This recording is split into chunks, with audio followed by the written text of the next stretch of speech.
What's up, y'all? I am here in beautiful Las Vegas and doing a little bit of recording for the video series that we're releasing. And I was at a conference yesterday for a lot of financial marketers. So there are people in the financial industry who are trying to learn how to become better marketers and better influencers. And I was there talking with them about influence and branding, and also about webinars, specifically about webinars and how to use webinars to be more effective in their marketing and their selling. What was interesting was, before I went to that event, I had done a webinar series with Jeanette Sims, who runs the event, and I had set up a camera in my apartment, as I usually do when I do these types of things. And I am always very specific in those videos. Anytime I'm on camera, I'm always very specific and deliberate about what people are seeing, not just from me and the way I'm dressed, but what's in the background. What are people seeing behind me? And what does that project about me and who I am?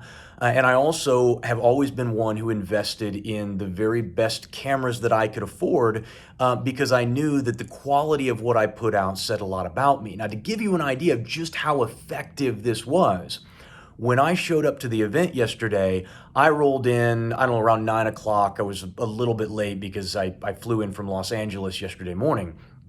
And I was immediately, as soon as they saw me, I was immediately surrounded by the coordinators of the event.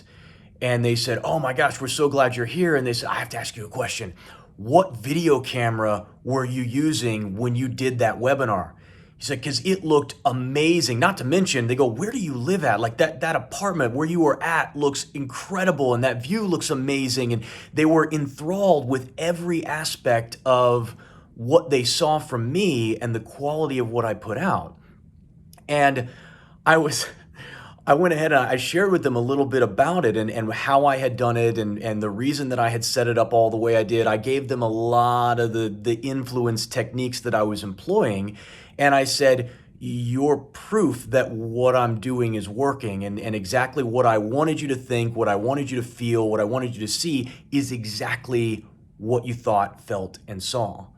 And so what I'm getting at is, a lot of us as marketers, as salespeople, focus really heavily on the words that are coming out of our mouths, and we do not spend enough time considering the imagery that we're putting out. What does what we're showing say about who we are? And if you want to know, kind of like a great way to look at this and a great way to think about it, and to see what your videos and what your content is really saying about you, watch them with the sound off. What does watching the video with the sound off say about you and about your product and about your success and all of that? It's of critical importance that you apply just as much effort to the imagery, the background, what people are seeing in your videos, as the words that are coming out of your mouth. Nothing that you say or do or show should be arbitrary. All of it should be designed to cast a specific view and to elicit a specific response from those who are most likely to do business with you. So I just wanted to put that out there. Thanks so much. Appreciate you guys. Talk soon.